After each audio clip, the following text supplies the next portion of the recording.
Hello, hello, hello, and welcome to the 14th and final installment of our weekly quarterback prospect rankings for the 2025 NFL Draft. Man, it is, I think I've said this like each of the past 3 or 4 weeks or something like that, but it's just so sad that we are at this point in the year, just because like it feels like yesterday that the college football season started, and now we are in week 14. It's conference championship week, or we just ended week 14. It's conference championship week this weekend. We got Army Navy next weekend. We've got all the bowl games coming out. We got the college football playoff getting finalized. Like, there's just so much going on right now, and again, it just doesn't feel like we should be here. It doesn't feel like we're in December right now. That is so crazy to me that we're already in freaking December. Is that not weird to anybody else out that we are in December? I know the weather's freaking cold outside and everything's dying. It's gray all the freaking time. But still, apart from that, my body is not mentally prepared to be in December. We are not mentally prepared to have no more college football because, again, like I've said before, this has probably been the most fun I've had watching college football in some time. And that's saying a lot because I love myself some college football, but this year has just been so unpredictable. Like, you know the old saying of like, anybody can beat anybody, or every man's beatable, or any given Sunday and Saturday in this case, but any given Sunday?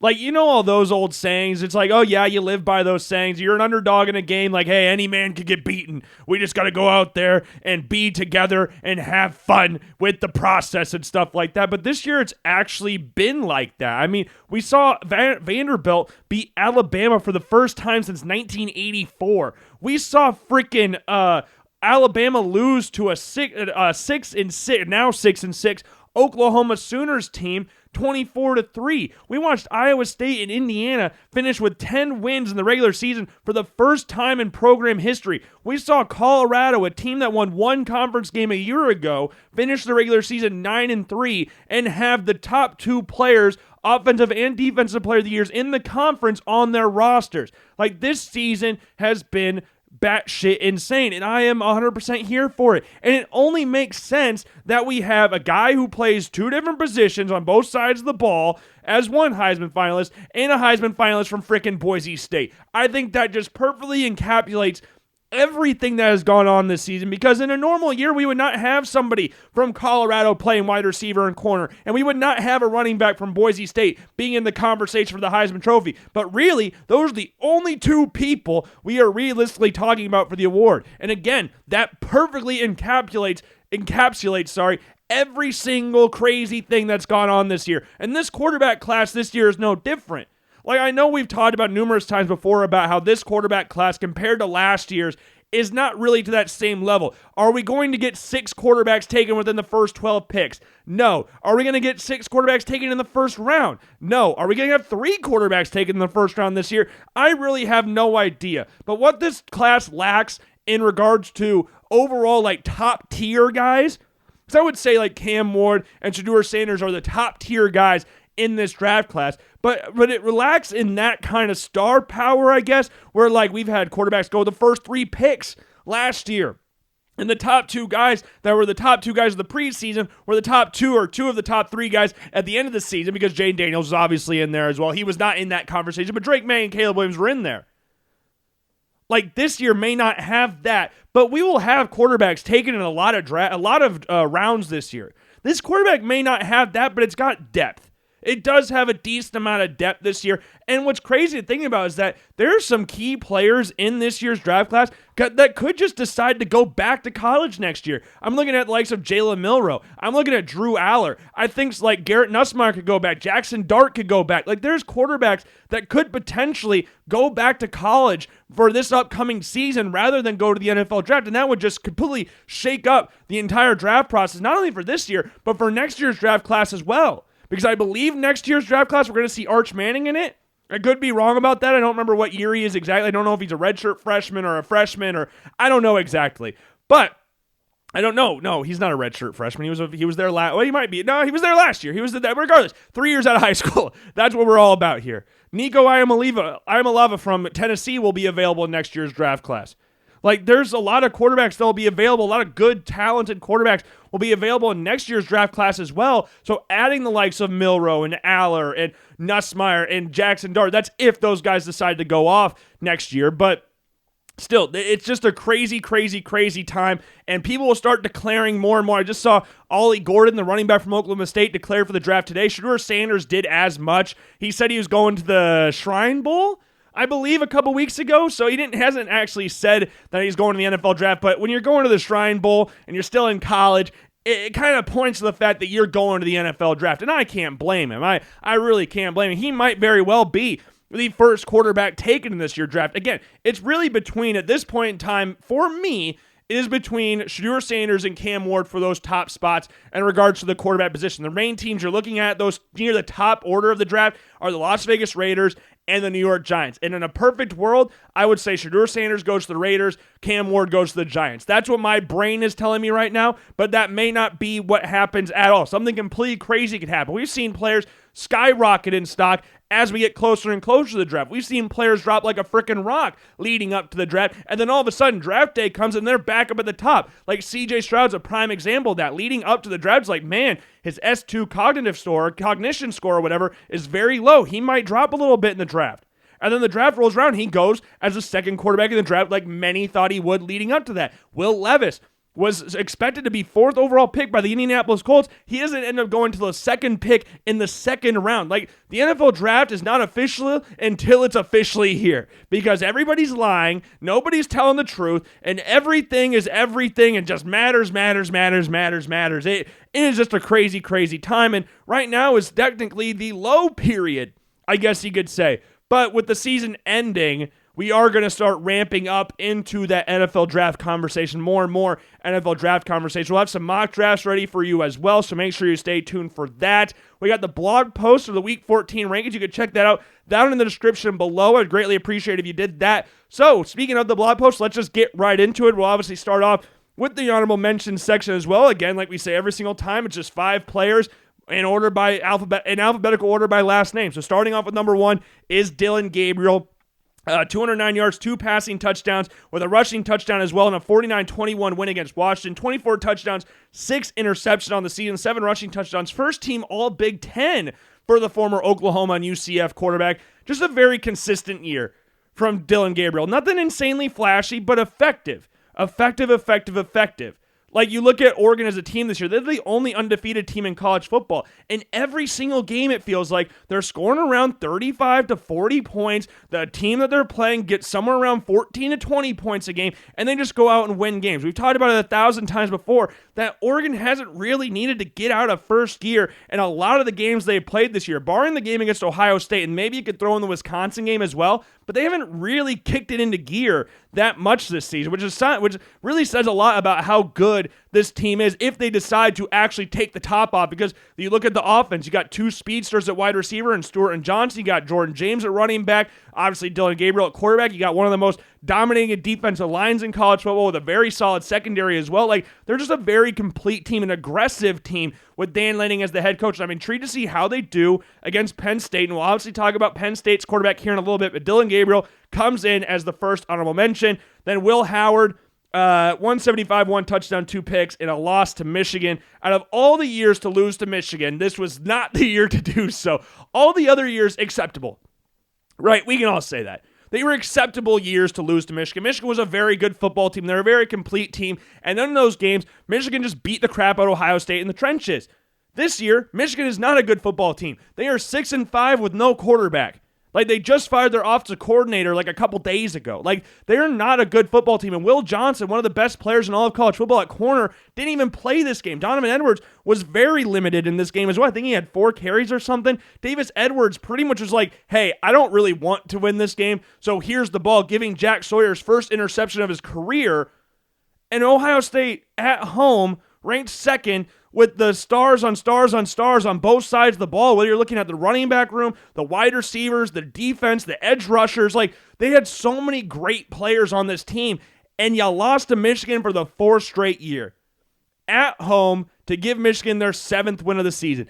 I still don't know how Ryan Day's got a job. I know that's only 1 game a year, and Ohio State continuously finishes around 10 to 11 wins a season.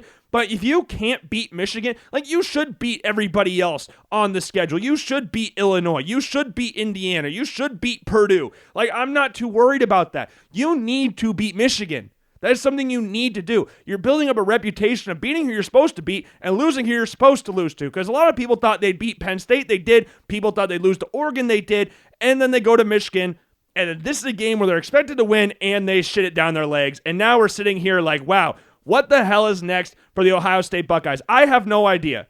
And we'll talk about this quarterback situation at Ohio State here in a little bit as well. But next on this list it was a surprising one to me, but I thought he played really, really well, just even outside the box score as well, and his numbers are outstanding from this past week. And it's Haynes King from Georgia Tech. 303 yards passing, 2 touchdowns, with 110 rushing yards and 3 rushing touchdowns as well. On the season, for Haynes King, 11 touchdowns through the air with only 1 interception with 11 rushing touchdowns. So 22 touchdowns in total with 1 interception. That's pretty damn impressive. And Georgia Tech are a very solid football team. I know a lot of people would look at that Georgia Tech-Georgia game and go like, well, Georgia should boat race them. And on paper, they really should. I mean, it's Georgia and Georgia Tech. But the Yellow Jackets are a solid outfit. We saw what they did week 1 against Florida State. I know that doesn't mean a lot now with how good Florida State ended up being. But still, no one expected them to go into Ireland to win that game. You saw them beat Miami. Then you saw them take Georgia out back. And then just given the business for a little bit. Like, I don't think Georgia was really expecting to go out there and have an 8 overtime encounter with Georgia Tech. I don't think anybody really was. But to say they would just go out there and boat race them is kind of naive if you haven't watched Georgia Tech play this season. Georgia Tech was extremely motivated in this game. They already partially ruined Miami's season. We'll talk about them here in a little bit as well. Now they have a chance to potentially ruin Georgia's season. They were all up for it, especially on the road. They have nothing to freaking lose. Nothing to lose. And they played like it. They played like hell. They played great. And Haynes King, very, very good performance from him. Next, we got Cade Klubnik on the losing side of a rivalry game. Clemson lost to South Carolina, 17-14. Klubnik, 280 yards passing, no touchdowns with an interception. Also had 62 yards on the ground with a touchdown there as well. 29 touchdowns, 5 picks on the season, with about 437 yards rushing with 5 touchdowns there as well. Or 7 touchdowns, sorry, my bad.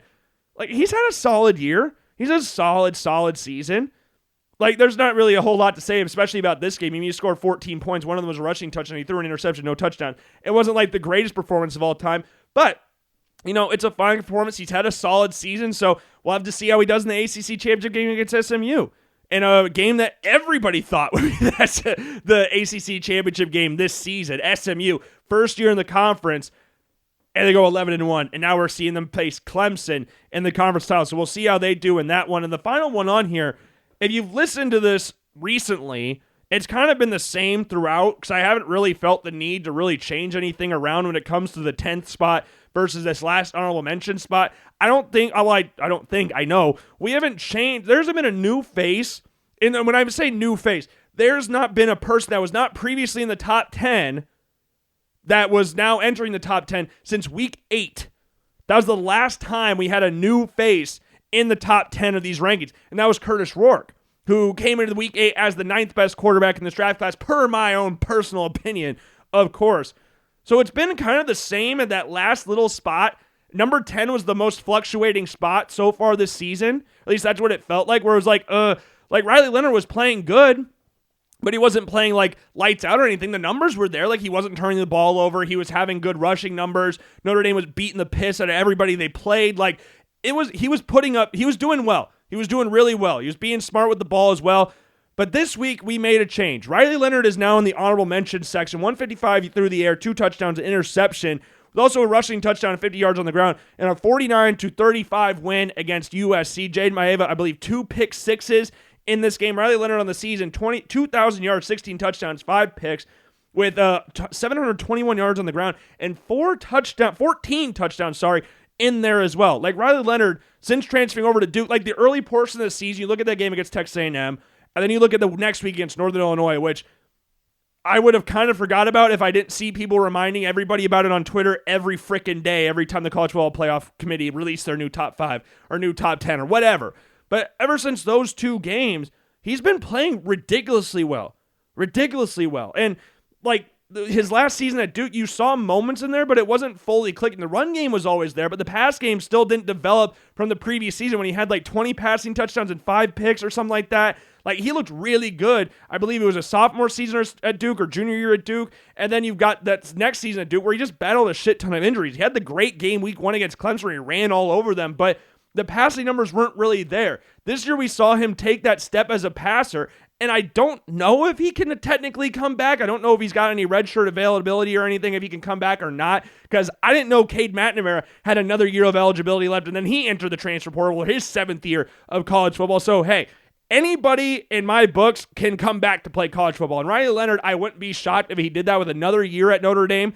I think he's a very talented player. I think he's got that dog in him. I think that's what a lot of teams would really like about him. I think his teammates really rally around him because of that, battling through injuries and stuff, being able to make plays in the open field, jump over defenders and stuff like that. Like, I think the team really rallies around that. But this week, he comes in as the last honorable mention section with number 10.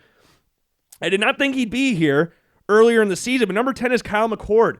And this poses the question about the seemingly never-ending question about, did Ohio State make the right move of letting Kyle McCord transfer, bringing in Will Howard? Middle of the season, it was kind of 50-50. Kyle McCord was putting up really good numbers at Syracuse. Will Howard was doing enough to win games at Ohio State. You saw the athleticism in the run game. The passing game was kind of every other way. Like, he had some good throws, he had some questionable throws. It was kind of just a wavelength a little bit. But you could go like, yeah, I could see the vision in regards to bringing him in, especially last year where a lot of people were like, Kyle McCord just isn't that. He isn't that special. He's kind of average, and you could still hold that opinion. But based off this past season, you could sit here and go like, yeah, I think they probably should have kept Kyle McCord at quarterback. I saw some Notre Dame fans on Twitter saying the best thing that Freeman has done as head coach was bringing Riley Leonard instead of Will Howard. And I would agree that Will Howard is not better than Riley Leonard. I would take Riley Leonard over him, obviously, as you've seen in this list. And right now, I would take Kyle McCord over Will Howard as well. Like, not only did Kyle McCord play excellent this season, apart from the 5-interception game against Pittsburgh, that was kind of the point where you're like, okay, Ohio State made the right decision. 5 interceptions, Pitt had like less than 200 yards of offense, 5 interceptions, they lose the game. Like, that's not ideal. That's not an ideal situation to find yourself in. But ever since that game, he's been a lot smarter with the football. And this season, in total, he threw over 4,300 yards with 29 touchdowns, which is the most a Syracuse quarterback has had in a season. He led the nation in passing yards this year as well. In his final game of the regular season against Miami, 6th-ranked Miami, he goes off for 380 with 3 touchdowns. And he made a lot of very impressive throws throughout the game. Like his first throw of the game to Gadsden. First throw of the game, out route, near hash far numbers. And yes, the ball technically traveled 5 yards because it just traveled 5 yards in between quarterback and receiver, but that's not an easy throw. Throwing an out route, defenders can easily jump that route and pick that thing off, and it's pretty much guaranteed to be housed for 6 in the exact opposite direction. Like, that's how we started off the game. Just making smart throws like that. We look at the back shoulder throw that he had Justice Ross Simmons, who has battled some injuries this season. His first game he played this year was early November, so it was nice to have him back, and a nice little back shoulder throw for a 23-yard gain down the near sideline. Like, those are very, very good throws. You look at the RPO a little bit later in the drive, where the two defenders for Miami both crash on the fake. He pulls it, and not only does he get it out quick, but with the safety coming back in over top, he does a very good job at kind of placing it on the outside, or the inside hip, of the receiver, making him slow down and get ready for the hit incoming by the Miami defender. He's able to spin around and pick up more yards after making the catch. I think it's just a very smart throw from Kyle McCord, even though initially you're like, he threw it behind the receiver. It's like, well, no, if the safety crashes down faster and he puts that ball a little bit out in front of his receiver, then it's either getting picked off or the receiver's getting his head taken off. He had a nice little 50-yard dot to Pena as well, with a very, very nice back shoulder-ish throw to Pena in the end zone a little bit later in the drive as well. Like, very good stuff. Very good stuff from Kyle McCord. He hit a couple of seam routes as well to Jackson Meeks. We had one for 33 yards. He had one a little bit later in the game for 29 yards. Like, he just made a lot of very, very high-level throws. His slant to Gadsden a little bit later in the game on 3rd and 8. Like, it was just a great, great throw. He makes a lot of very NFL-level throws. He might not be the same athlete that you want to say like Will Howard is or something like that, because you could go like, well, maybe that's why Ohio State made the move with Will Howard. And I liked Will Howard at Ohio State. And throughout the majority of the season, I would have sat back and gone, yeah, I think Will Howard was the better move for Ohio State moving forward at the quarterback position. But as we got closer and closer to the end of the year, it kind of started looking like, man, maybe Kyle McCord is better than Will Howard. And as I stand here right now on December 6th, yeah, I can honestly say Kyle McCord is better. And this game against Miami, when they're down 21-0, let's not forget about that. They were down 21-0 early in this game, and they managed to claw their way back and win 42-38. Like, this is the type of performance you want to see from your quarterback, putting up really good numbers. I think he had like 1 or 2 incompletions in the second half alone. Like, he played fantastic. He got better with the game. Like, in that second half, you want to see your quarterback not turn the ball over. You want to see him make smart throws, complete good balls, throw touchdowns, and that's what Kyle McCord did. Like, it's so crazy to think about how things have transpired throughout the course of the season, on where we were at the start of the year to now, and how we view Will Howard and how people view Kyle McCord. Like, it's just a crazy thing on how that stuff changes throughout the season. And Kyle McCord let it be known after the game. He let it be known after the game. He was talking a little bit about Ohio State after the game. He tweeted out, "You're welcome, Clemson." Like, Kyle McCord's not afraid to say stuff after the game, and I appreciate that from him.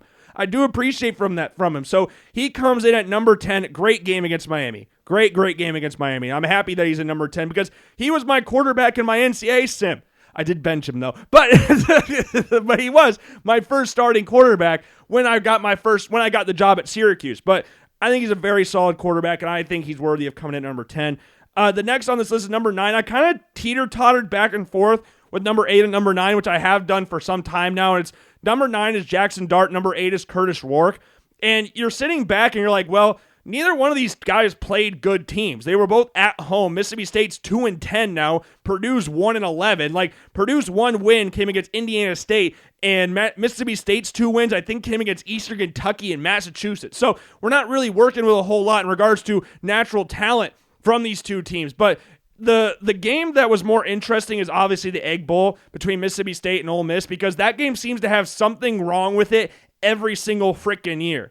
Like, just something crazy happens almost every year. Like, you go on the Wikipedia page for the Egg Bowl, you can scroll for a good 30 minutes just of the random bullshit that takes place in this game. And when I say that, I mean that in a good way. That's what we love about college football. That's what we love about rivalries in the sport. Like, that kind of stuff, that kind of tribalism in college football. And Jackson Dart struggled a little bit last year. He did have a late touchdown in that game to get Ole Miss to their 10th win. Eventually, they would get their 11th win in the bowl game against Penn State. Like, he didn't have the greatest statistical game last year, and this year you wouldn't really say he had the greatest statistical output as well. Like, it's kind of funny. I think he had the same number of completions with 2 more or 2 less attempts this year's game than he did last year's.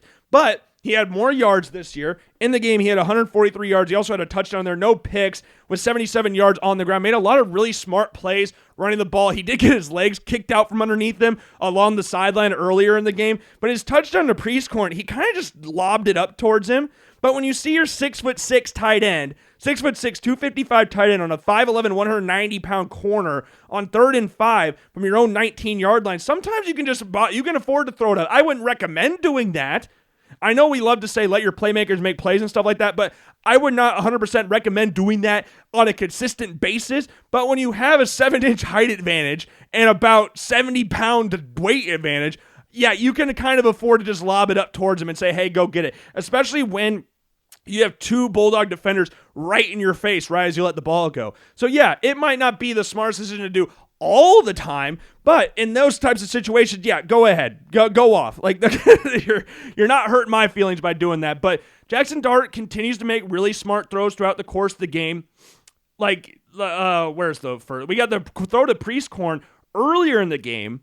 I think it was on the first drive of the game, 3rd and 15 from their own 20-yard line. He sucks the defender in, is able to free up Prieskorn in the middle of the field because of his mobility. Like, he's not like an insane, like Lamar Jackson, Jaden Daniels, Jalen Milroe type athlete, but he can make plays with his feet when required. Like, outside of Jalen Milroe, in this top 10, he's probably the most mobile quarterback in there, depending on who you ask, but that's just what we're going to say right now. But he's able to bring the defender in, which frees up his tight end in the middle, who's able to pick up, I think, 21, 22 yards on the play as well after making the catch. Like, you look at this throw to Caden Lee, nice 12-yard pass, 3rd and 6, throws it across the middle. Like we talked about Kyle McCord, putting it on his body, not leading him into the path of the defender, because, again, he'll either get swept or the ball will get intercepted or broken up. And on 3rd down, you can't really afford to do that. So a very smart decision to put it on your receiver. And you get told that from an early age when you're throwing a dig route or something like that. Make sure to just put it on the receiver's body. Just because, hey, again, they're either going to get their head ripped off or the ball's going to get picked off. And you don't want to put your receiver in harm's way, and you sure as hell don't want to put the ball in harm's way. I know that sounds backwards, but that's what they teach you in quarterback school, I guess you could say. But good game overall from Jackson Dart. Again, not the best statistical output from him following the Florida game, but hey, a win's a win. You get your 9th win on the season. You move to 9-3. Your playoff lives, I guess, are still technically alive. I think there's some people that still think that they can make the playoff. I don't think that, but you never know. The playoff is a crazy thing. Crazy thing. But 3,800 yards, 25 touchdowns, 6 picks on the season, also 452 yards on the ground. Jackson Dart's a good quarterback. Very good quarterback. And then we got, obviously, Curtis Rourke at number 8 in the snow against Purdue. They just routed him, 66-0. He had 8 completions last week against Ohio State. This week, he had 6 touchdowns. He had 6 passing touchdowns in this game. He had 8 completions last week. This week, he had 6 total touchdowns. And he was throwing darts throughout the entirety of the game.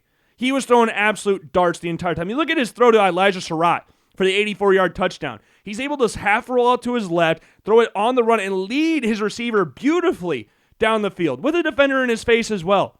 Beautiful throw. You would have a 24-yard touchdown a little bit later in the game as well. Just again, beautiful throw. Surratt creates separation instantly, and Rourke just leads him perfectly in the end zone. He got a little nice rollout to Zach Horton from 5 yards out, places it very nicely there. Yes, it's from 5 yards out, but still, the fact that he was able to make that throw on the run in the snow, that's pretty impressive. You got a nice little crossing route to Miles Cross, throwing a little bit behind him again so he doesn't get his head ripped off. You got the little back shoulder-ish throw to Omar Cooper from 17 yards out. Like, he just lit them up. He lit them freaking up. They struggled a little bit earlier in the game, but once they got kicked off and once they started getting going, then it was over. I mean, no one actually thought that Purdue was going to win this game. And no one thought there would be any fireworks in this game either, because Purdue's kind of just sleepwalking to the finish line. They've been boat raced in damn near every single game they played, barring the game against Illinois. Maybe there's one other game in there that I'm completely forgetting about, but no one actually thought Purdue would stand a chance in this game. Like, Mississippi State could make some shit crazy enough to, like, keep it close for a little bit. Because Mississippi State, like, they've had some close games. You look at the game against Georgia, they were close with them for a little bit. Like they have players. Still, they're a better team than Purdue. Like, if they both played each other, I think Mississippi State would probably win by 20 points. Like, Purdue's not a good football team. So seeing Indiana coming off a loss against Ohio State and looking at how they've treated every team they played up until this point, yeah, they were going to show absolutely no mercy against Purdue. I think it would have happened to whoever they played, but it just so happened to be the worst team in the conference. So yeah, it was just, like, if you go back and if you watch the highlights of this game, the official Fox Sports highlights, the only play that I can remember from Purdue is a fumble. An offensive fumble. I don't remember there being any plays for Purdue in the highlight tape, and that's what makes this game even that much funnier. But Curtis Rourke comes in at number 8. You could have them either spot, but I think in the snow, I like the cold weather, guys. I'm from Iowa. I like the cold weather stuff, so I'm going to put Rourke higher, and I do think he made a lot of fantastic throws throughout the course of the game. And you can't hit me with the strength of opponent thing, because again, yes, I know I said Mississippi State would beat them by 20, but they have 2 wins. Purdue has 1 win. Like, hold off a little bit, okay? Hold off a little bit. Number 7 on this list is Quinn Ewers. As we talked about last week, there were some question marks around his health going into this game against Texas A&M, because obviously he had the ankle injury, he had a big old brace or a big old splint on his ankle going into this one, but he made some plays running the ball in this game. He had a nice, 26-yard pickup on 3rd down early in the game, which is man, his ankle's done. They're talking about shutting him down for the season or something, and then he comes out and breaks off a 26-yard run. It could have been longer had he not stepped out of bounds, but that's what that's what Arch Manning's for. And Quinn Ewers made some plays on the ground last year, so it's not shocking to see him make plays, but given the fact that his ankle was all messed up, yeah, this kind of surprised me, especially in that type of situation. 3rd and 10, converting that, not only converting it, but getting 26 yards on the ground, which again, could have been 46 yards if he stayed in bounds. But hey, great run from him, from Quinn Ewers. And throwing the ball in this game was very, very impressive. Very impressive. He had this beautiful dot to Gunnar Helm in between 2 Texas A&M defenders. You could go well, Logan, Gunnar Helm, if he didn't stick his hand out, it's probably getting intercepted. But in the same breath, you could go, you can't defend a perfect pass. And I thought it was a perfect pass from Ewers. I really do. There's nothing A&M did wrong on this play. There's 2 defenders in the area. They both sandwich the ball, and the ball still manages to get through to Gunnar Helm for a 1st down. Again, on 3rd down. Like, that's what we like to see. That's exactly what we like to see. Then you've got a 44-yard pass to Matthew Golden. Beautiful ball down the near sideline. Leads him perfectly with the defender in his face. You look at his touchdown pass to Jaden Blue, right in the back corner of the end zone. You got him matched up on a linebacker. They're all focused on Isaiah Bond. They go over to Isaiah Bond, watch him that fears up Blue in the back of the end zone, and Ewers hits him for an easy touchdown. Easy touchdown. Then a little bit later in the second quarter, he throws a really nice ball again, this time to Ryan Wingo for a nice 35-yard gain. You can't cover him across the field. It's impossible to cover him across the field. And you would find Gunnar Helm on third down, kind of like we talked about the Jackson Dart thing, sucking into the defender and finding his open tight end. The defender comes in on Ewers. He's able to get around him and pump fake him up, get him in the air, and then throw it around him to Gunnar Helm for the first down. He's able to hurdle the defender in the process as well. Then we get some problems because Ewers throws the interception. Not only an interception, but a pick six. And you can go like Logan, well, the ball was bad at the line of scrimmage. Well, I could sit here and go like, well, I think it was probably getting picked off regardless. It wasn't a very good throw from Ewers. And it goes 90 or 80-something yards back for a pick six. He has a fumble on the very next drive. And then after that, Texas kind of just saw their way through the game. Like both turnovers happened in the red zone, or at least close to the red zone. I don't know technically where the fumble was exactly, but back-to-back drives, turnovers, one getting returned for a touchdown, and then he kind of just seed out the game. Like, that first half was one of the best first halves, or one of the best halves Ewers has had all season. I thought he looked really, really good. He was dotting Texas A&M up the entire first half. He obviously had the run game as well, had the defender sucking in on him when he dumped it off to the tight end. Like, very good first half, but the interception, the fumble in the second half, 17-7 win is still nice. College Station's one of the toughest places to play. It's a massive-ass stadium. Shout out Johnny Manziel. Massive-ass stadium, hard place to play. First time playing them since, 2011? So they were going to be freaking rowdy, and they were. And Texas came out on top still, but yeah, that first half was a lot different than the second half for Ewers. I thought he played really, really well in the first half. Second half just wasn't that. And like we talked about with number 9 and number 8, I flip back and forth between 5 and 6 as well. Number 6, we have Drew Aller. Number 5, we have Carson Beck. Aller in this game against Maryland, a touchdown, 171 through the air. Also had a rushing touchdown in there as well, which is a quarterback sneak. I mean, he's 6'5", 260 pounds. Yeah, I would expect him to be able to get a quarterback sneak when needed when 4th and 1. Whether it's 4th and 1 or at the goal line or whatever, but he can make every single throw on the field. He can make every single throw. And he might not be the most insane athlete ever, but he can make plays when required. He had a nice little dart down the middle of the field to Tyler Warren for 20 yards in between a couple of defenders. You look at his pass down the sideline to Cleo Dinkins, another tight end, nice little back shoulder throw to him with the safety over top. Very well placed ball there. You have a little Josh Allen-esque play, I guess you could say, in regards to the scattergun approach to it, where he fakes the handoff, drops the ball, he's scrambling around the backfield, and he pitches it to the next closest receiver. And then Tyler Warren, of course, being Tyler Warren, is able to not only pick up 29 yards on the play, but he's able to hurdle a defender as well. I love those types of plays. I love those types of plays. And like we talked about with Dart before, we got a lot of comparisons with Jackson Dart here. Drew Aller kind of does the same thing with just tossing up a prayer to Amari Evans for a 24-yard gain. I wouldn't recommend doing this. Again, this time he's in double coverage, though. But he takes enough off it, or I guess he wasn't able to get anything on it. I don't know if he took it off on purpose or it just naturally happened that way. But the ball dropped off a little bit, and Evans was able to go back to the ball and make a play on it before a Maryland defender could catch their breath and go like, oh, wow, we got to go back to the ball. And his passing touchdown came a little bit later, pass obviously to Tyler Warren in the back corner of the end zone. Like, he just does that. He has a nice little slant throw to Tyler Warren as well. And this game was started off kind of weird because Maryland took a 7-0 lead early because Nick Singleton fumbled on the first play of the game, and then they scored on the second play of the game. Like, so it's 7-0 after 2 plays. I don't think a lot of people really thought Maryland would be the team that was up, but Penn State took care of business. Aller ended up getting pulled later in the game, and they ended up winning 44-7. Now they got a trip to the Big Ten Championship game against Oregon. I'm intrigued to see how they handled their D-line, because Oregon's D-line is different. They're very different. They cause a lot of pressure. They got a very good secondary as well. Obviously, Penn State's got their own players on defense, especially with like Abdul Carter back there. But Oregon can throw a lot of different things at you. Like we talked about, Dan Lanning's aggressive, especially on the defensive side of the ball. So they will throw a lot of different looks at Drew Aller. I'm intrigued to see how he handles that. Katron Allen and Nick Singleton can definitely help out a lot, but it'll be a very interesting game. This will be a lot closer Big Ten championship game than what we're used to. We haven't seen a lot of close Big Ten championship games in recent years, so hopefully this one lives up to that. And number 5, is Carson Beck. They're playing Texas in the conference championship game. I guess we didn't talk about that, but we'll end up with talking about that here in a little bit. But Carson Beck, in this game, 5 touchdowns, joint season high for him this season. The other 5 came against Tennessee Tech earlier in the year, and he's playing with confidence, which I think is very, very key. It's something we haven't really seen from him throughout the course of the season, is him playing with confidence. When's the last time you saw Carson Beck play with confidence prior to these last couple of games? You haven't. So it's nice to see him do that kind of stuff as we're getting to the latter stages of the season.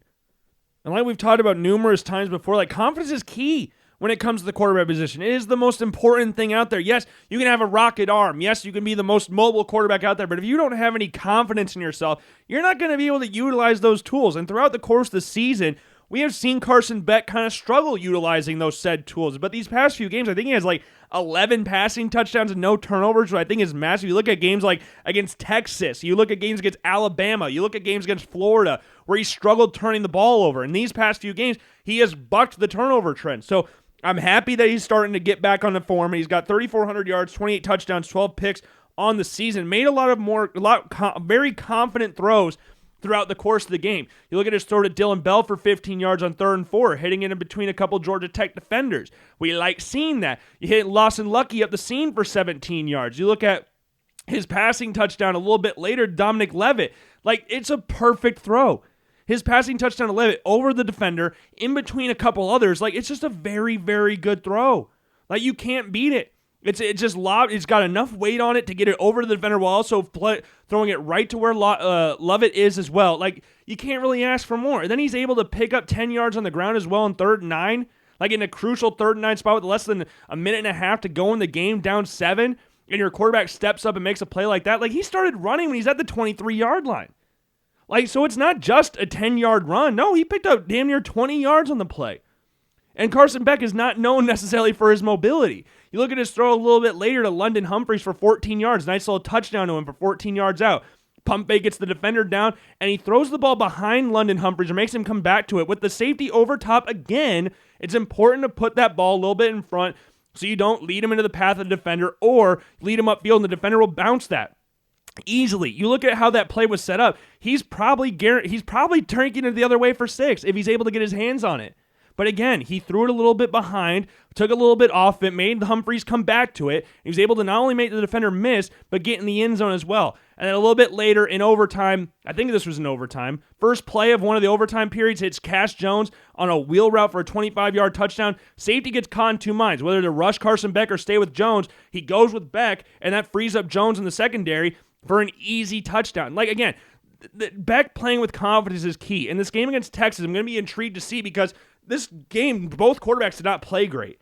Carson Beck threw 3 interceptions with no touchdowns. Quinn Ewers got benched. So I'm very intrigued to see how each team handles this. I do expect Georgia to win. I am kind of surprised that Texas is a 2.5-point favorite in this game, given what happened the last time these two teams met up. So it's going to be fun to watch. Very intriguing stuff to watch because the winner of this game obviously gets a first-round bye. Same with the Penn State versus Oregon game as well. So, yeah, a lot on the line for these two games. A lot on the line. But this Georgia-Texas game is very, very interesting because we've already seen these two teams play. And Georgia wiped the floor with them pretty much. They threw a lot of different things at Ewers. Even Arch Manning, when he went in there, like there was that clip of those two sitting on the sideline. It looked like they were seeing ghosts. Like they were in awe.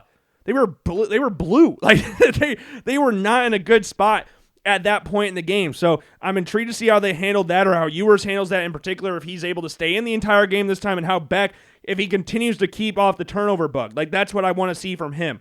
Number 4 on this list is Jalen Milroe.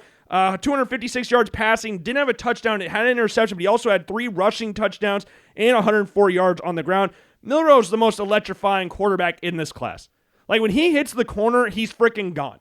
There's not a lot of quarterbacks in college football that can get the ball to the outside of the defense, cut up field, and just be gone. He's also very, very good at reading blocks. Like you look at him sometimes when he's running more up the middle or in between the tackle and guard or whatever, he's got his hand on the back of like his running back, whether it's Jam Miller or someone else, he's just got his hand on him like waiting for something to open up, and then once he sees that little gap, boom, he cuts up and he's gone. He did that in this game or later in the game. I think it was his 3rd rushing touchdown in the game he did that. Like he's so explosive when it comes to running the ball, and that's why he has 20 rushing touchdowns on the season. He has 15 passing touchdowns, 20 rushing touchdowns. Now, the interception wasn't great. I don't know if he got his timing thrown off because the guard was getting pushed into the backfield, but it just wasn't a great throw. And Jeremy Bernard was there, I guess, but there's 3 or 4 Auburn defenders in the area. Like, the chances of that getting completed were very low, and he just sailed it over Bernard and right into the path of the Auburn defender, which is not necessarily the most ideal situation to be in if you're Jalen Milroe. But he's so hard to bring down, not only in the open field, but in the pocket as well. The pocket surrounds him. He's able to squeak out of the backfield and pick up a decent 10, 12 yards on the ground as well. We saw that in the third quarter, or midway through the second quarter. My apologies. But he can make some nice little throws as well. He had a nice little 26 yards completion to Bernard. We saw it talk about hitting the hole in the defense. We got fake the screen pass. We got Bernard going on the outside, hit that there, beat the corner or safety to that spot. Like, that's just what we like to see. I like seeing Jalen Milroe make these types of throws because he can make some very impressive throws. Like his 10-yard out route to Jeremy Bernard a little bit later in the fourth quarter on 3rd and 6. Like, it's a very hard throw. We talk about the Kyle McCord thing. Throwing from the far hash to the near sideline is not an easy throw. You have to put a lot on that ball. The timing's got to be A1, and it was. And he's able to get it to his receiver, pick up the first down. Like, that's what we like to see from Jalen Milroe throwing the football. Because we know what he can do running the ball. There's still some room to grow as a passer, but he's got the tools in place to develop nicely there because the running game's already there. He's got the arm strength. It's just developing the other parts of his passing. And once he develops those, then he'll be a very, very scary passer. Very scary. But he comes in at number 4. Number 3 is Garrett Nussmeier. 3 touchdowns, 277 through the air against Oklahoma. I'm not going to lie, when I was watching this game, I thought it was Arkansas. Like, the entire time, it felt like Oklahoma's Arkansas. Because my brain still hasn't fully developed that Oklahoma and Texas are in the SEC. I still not have fully grasped that. I don't know if that's a bad thing or a good thing or whatever, but Nussmeier was able to, we've talked about this 1,000 times before. Nussmeier is one of the best anticipatory throwers in college football. He may not be the most, and he also may not be the most athletic quarterback out there, but when he's asked to make plays outside the pocket or even inside the pocket, his pocket awareness, barring a few games like against Florida or against Alabama or against Texas A&M, like his pocket awareness in general is fairly solid. Like you look at up until the A&M game, he got sacked twice. Like, he's very good at maneuvering around the pocket, making throws down the middle of the field, down the side. We saw this in this game against Oklahoma, first drive of the game. Or not, maybe not the first drive of the game, but earlier in the game. Hits Kane Durham for a 16-yard gain to get a first down there. You have a very nice throw to Mason Taylor for 15 yards on 3rd and 7 later in the first quarter. Very, very nice throw. Throws up to him, makes him go get it. Mason Taylor, I think I saw, is also going to the NFL draft as well. And then we have 2 beautiful deep balls to Chris Hilton. Beautiful deep balls. With 45 seconds left, he hits him beautifully on the back shoulder on the front pylon. Like, you can't ask for a better throw. And then later in the third quarter, midway through the third, he's able to hit Hilton down the middle of the field this time for a 45-yard touchdown. Like, just perfect throws. Perfect weight on the passes. Like, that's what you want to see from your quarterback. And then later in the third quarter, he's able to might not pick up the first down, but he's rolling out to his left and is able to reverse fields, get around the edge rushers and around the D tackles, and come close to picking up a first down, diving forward. He comes up a yard short, but they're able to pick up the first down a play later. But yeah, he just makes a lot of great throws. You look at his throw to Pimpton, 42-yard gain to get them down to the Sooner 4-yard line. Like, he can make all the throws on the field. Garrett Nussmeier can make every single throw, and he's improving as a runner. He's a smart mover in the pocket. Like, if he has time to operate, he can dice you up. Because, again, he's very anticipatory. He can throw you open, if you want me to put it like that. Like, that's what he can do to you. So if he can continue to develop that going into the offseason, going into the bowl game, I don't know if he's going to come back next year or not. You look at the numbers he put up this year in total. He had 3,700 yards passing, 26 touchdowns, 11 picks. Like, he's a good quarterback. That's why he's number 3 on this list, obviously. But I really like Nussmeier. I like what I saw here. These past 2 games against Vanderbilt and Oklahoma, he looked really, really good. You could say that Vanderbilt game might have been better overall, but this game I thought he looked really good as well. So 3 touchdowns in the win against Oklahoma. And then number 2 on this list, well, number 1 and 2. Cam Ward comes in at number 1. Shedeur Sanders comes in at number 2. 52-0 win over Oklahoma State.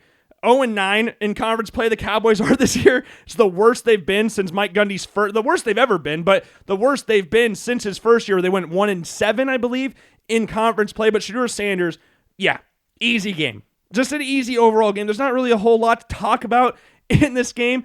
You look at his throw to Isaiah Harge for 39-yard gain. Great throw to the outside down the far sideline. He's getting hit while he's throwing the ball as well. Just what we love to see. You look at his throw to Will Shepherd for a 27-yard gain again, down the near sideline, while he's getting popped in the mouth again. Just a common theme for Shedeur Sanders. You look at his nice little back shoulder throw a little bit later as well to LaJohntay Wester. He did throw an interception, which is not great. He was trying to hit Travis Hunter on a slant. The ball just popped up in the air, and the defender made a very nice play on it. Not necessarily the most ideal situation to find yourself into your Shedeur Sanders, especially in that spot.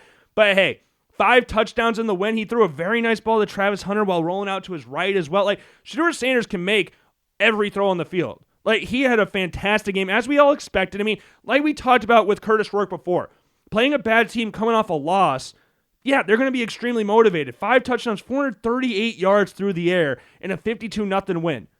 Yeah, belt to ass. Belt to frickin' ass. And then number 1 on this list is Cam Ward, loser in this week, but he did put up 349 yards and 2 touchdowns, no turnovers in the game as well. And when we talk about these out routes, you look at his first touchdown to Xavier Restrepo, 16-yard touchdown out route far hash, to the near pylon. Like, that's a really hard throw. The corners are playing so far back, the secondary is playing so far back that you're just basically inviting Cam Ward to make that throw. And you don't really need to ask twice for him to make those types of throws because he'll just dice you up. And you look at the 50-yard pass he had to Jacoby George a little bit later, up the seam.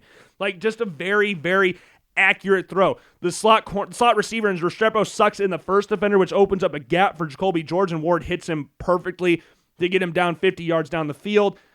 You look at his pass to Restrepo, not pass, but his little run play that he had, 20 yards on the ground. He's one of the guys that maybe you could look at apart from, obviously, Jalen Milroe. But with Jackson Dart, you're probably looking at Ward as number 2 or 3 most athletic quarterback within this top 10 rankings because that 20-yard run is very nice to see from him. He doesn't do it that often, but he could definitely make plays on the ground when required. He doesn't run as much as Jackson Dart, but he can make plays. We saw it at Washington State as well. He can make plays on the ground when he's asked to. And he's very effective when he does it as well. You look at his 27-yard pass a little bit later as well to Elijah Arroyo in between a few defenders on 2nd and 8 to get them down to the 5-yard line or 6-yard line. And his throw to Xavier Restrepo a little bit later that ended up being just a yard short of the end zone, almost became a touchdown. It looked like a touchdown in real time, but it ultimately ended up a yard short. You look at his 1st and 15 throw to, I believe, Restrepo again, in between a couple of Syracuse defenders, just fitting in a gap, making him come back to the ball and going down to get it. Ward can make all the throws on the field. Ward's a really good athlete. He's very calm in the pocket as well. And throughout the season, we have seen why, at least in my opinion, why he's the number 1 quarterback in the 2025 draft class. And that is our final Week 14 rankings for the 2025 NFL Draft quarterback draft class. Let's go over the honorable mentions and top 10 again. Honorable mentions again in alphabetical order. We got Dylan Gabriel, Will Howard. We have got Haynes King, Cade Klubnik, and Riley Leonard. Number 10 on the list, we have got Kyle McCord from Syracuse. Number 9, Jackson Dart from Ole Miss. Number 8, Curtis Rourke from Indiana. Then number 7, our first conference championship game, we have got Quinn Ewers and Texas taking on Georgia. And number 6, we have got Drew Allard taking on Oregon and Penn State. Number 5, we got Carson Beck, and the Bulldogs are taking on Texas, as we brought up before. Number 4, we got Jalen Milroe from Alabama. Number 3, Garrett Nussmeier. 2, Shedeur Sanders. And number 1 is Cam Ward. As always, I hope you enjoyed this weekend's quarterback prospect rankings. If you did not, I sincerely apologize. We will try to be better next time. Make sure to subscribe to the YouTube channel. Make sure to follow all the links in the social media accounts down below. Make sure to check out the blog post as well. They'll all be linked down below. Give this video a thumbs up if you enjoyed it. If you did not enjoy it, I sincerely apologize. I'll try to be better next time. I've been Logan Blackman. I hope you enjoyed. Enjoy your conference championship weekend, and I will see you guys later. Peace.